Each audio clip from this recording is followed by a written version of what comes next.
Kami di sini akan mempresentasikan hasil diskusi kami. Pertama, perkenalkan, nama saya Gilang Abdul absen 16. Saya Yogi John, absen 33. Yang akan kami presentasikan adalah tentang organisasi Pakta Warsawa. Silakan. Latar belakang dibentuknya Pakta Warsawa.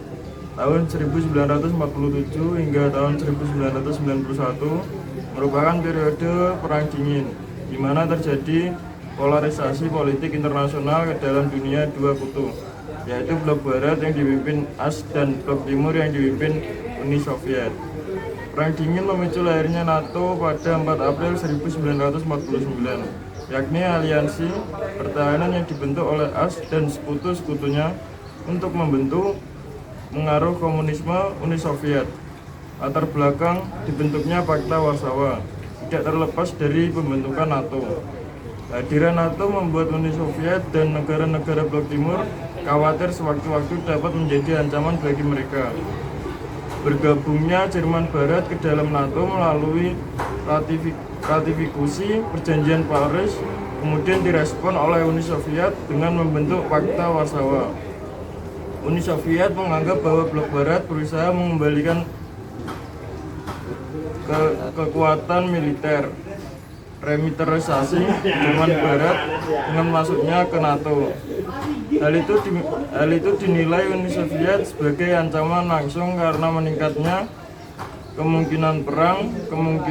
Kemudian Pakta Warsawa dibentuk pada 14 Mei 1955 dalam pertemuan negara-negara blok timur di Warsawa, Polandia.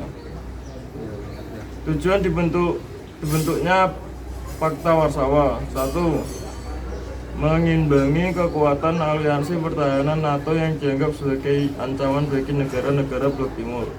2. Meningkatkan kerjasama pertahanan dan militer antara negara-negara Pakta Warsawa dalam rangka memperkuat posisi mereka di dunia. 3. Saling membantu jika salah satu negara anggota Pakta Warsawa mengalami masalah pertahanan atau keamanan, baik dari serangan NATO maupun dari pemberontakan internal. 4. Menjaga kesatuan dan solidaritas ideologi komunis di antara negara-negara anggota Pakta Warsawa, serta mencegah adanya pengaruh Barat yang dianggap perusak. Tanggal dan tempat dibentuk. Pakta Warsawa dibentuk pada 15 Mei 1955 dalam pertemuan negara blok timur di Warsawa, Polandia. Selanjutnya, usaha yang dilakukan Pakta Warsawa. 1. Latihan militer bersama. Negara-negara anggota Pakta Warsawa secara teratur melakukan latihan militer bersama untuk meningkatkan kesiapan militer mereka dan memperkuat koordinasi antar anggota. Yang kedua, peningkatan kekuatan militer. Pakta Warsawa berfokus pada pengembangan dan peningkatan kekuatan militer anggotanya, termasuk pengembangan senjata, teknologi militer, dan infrastruktur pertahanan. Yang ketiga, intervensi militer.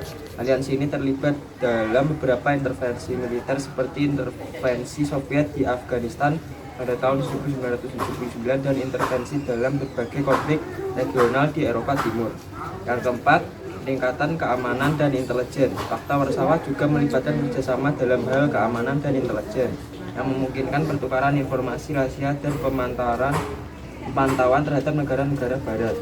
Hasil dari usaha yang dilakukan Pakta Warsawa selama masa eksistensinya mencakup beberapa aspek, yaitu yang pertama, keamanan bersama. Pakta Warsawa berhasil memberikan perlindungan keamanan kolektif kepada negara-negara anggotanya. Yang kedua, peningkatan keberlanjutan negara-negara anggota Pakta Warsawa mendapatkan bantuan ekonomi. Yang ketiga, intervensi militer. Pakta Warsawa terlibat dalam beberapa intervensi militer di negara-negara yang dianggap sebagai ancaman terhadap blok timur. Contoh terkenal termasuk intervensi di Hongaria pada tahun 1956 dan di Cekoslowakia pada tahun 1968. Yang keempat, pengaruh politik.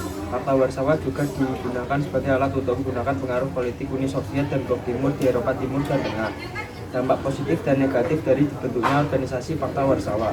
Dampak positif, Yang pertama, keamanan bersama. Salah satu dampak positif dari Pakta Warsawa adalah memberikan rasa keamanan kepada negara-negara anggotanya. Yang kedua, dukungan ekonomi dan militer. Pakta Warsawa memberikan dukungan ekonomi dan militer dari Uni Soviet kepada negara-negara anggotanya. Hal ini membantu dalam pembangunan ekonomi dan kemampuan pertahanan negara-negara tersebut, terutama di wilayah Eropa Timur. Yang ketiga, pengaruh politik. Aliansi memungkinkan Uni Soviet untuk memperluas pengaruhnya di Eropa Timur dan mengkonsolidasikan kekuatan dalam persaingan ideologi dan politik dengan Barat. Dampak negatif. 1. Perpecahan dan ketegangan. Pakta Warsawa menciptakan ketegangan yang lebih besar antara blok timur dan blok barat selama Perang Dingin. Yang kedua, intervensi militer. Organisasi ini digunakan untuk mendukung intervensi militer di berbagai negara seperti di Hungaria 1956 dan Cekoslowakia 1968. Hal ini menciptakan konflik internal dan memicu protes di komunitas internasional. Yang ketiga, ketergantungan pada Uni Soviet. Negara-negara anggota Pakta Warsawa menjadi sangat tergantung pada Uni Soviet. Yang keempat, peningkatan ketegangan global. Bentuknya Pakta Warsawa memperluas ketegangan global dan meningkatkan persaingan antara blok timur dan blok barat. Sekian presentasi dari kami. Jika ada kesalahan kata mohon dimaafkan. Wassalamualaikum warahmatullahi wabarakatuh.